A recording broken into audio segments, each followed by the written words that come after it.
D'abord, la riposte judiciaire dans l'affaire Bralima, face aux allégations portées par Étienne Saada, le directeur général de la Bralima, République démocratique du Congo. Modeste Batulukwebo ne décolère pas, qualifiant l'affaire de cabale montée de toutes pièces. Il dément avec vigueur les accusations contenues dans la correspondance du 11 octobre 2025 adressée à la présidence de la République.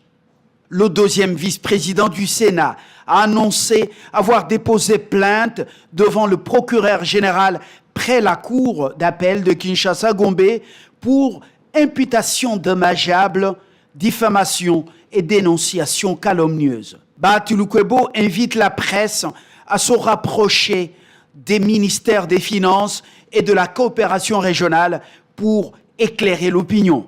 Je dénonce un rapport erroné du directeur général de la Bralima Kinshasa, M.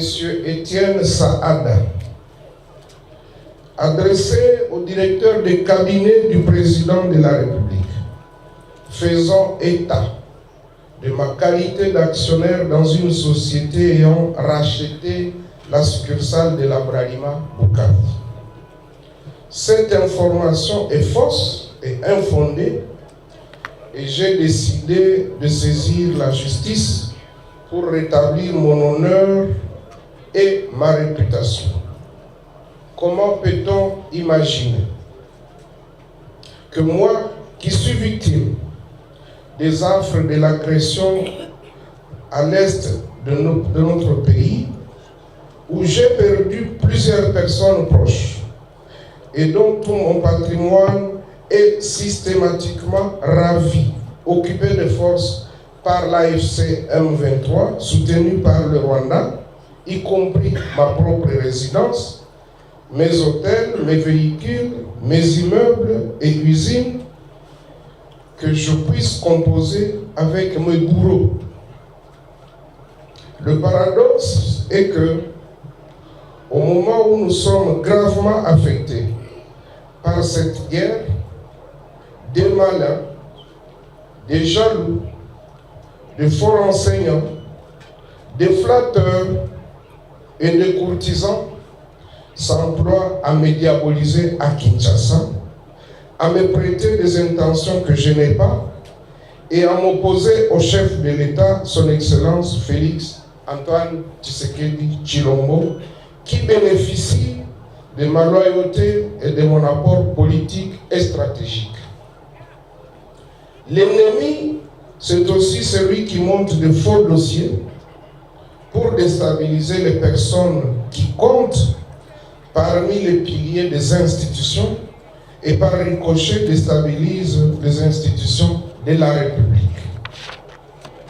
Certaines personnes font du renseignement leur fonds de commerce.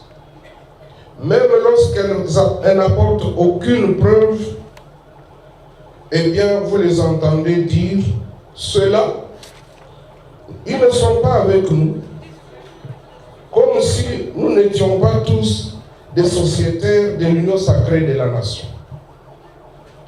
Ceux qui veulent des informations supplémentaires sur ce dossier de la Bralima Bukavu, qu'ils s'adressent au ministre des Finances Doudou Fwamba et de la coopération régionale Floribert Anzoulouni.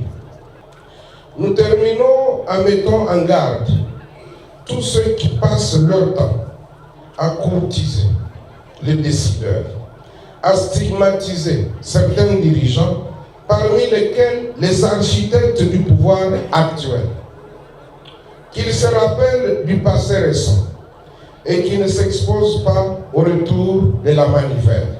Dialogue, constitution et union sacrée. Modeste Batulukwebo a affiché une ligne très claire. D'abord, la révision constitutionnelle.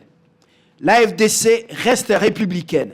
Pour le professeur Batulukwebo, l'argument d'une constitution vieillissante ne tient pas. Dialogue dit inclusif.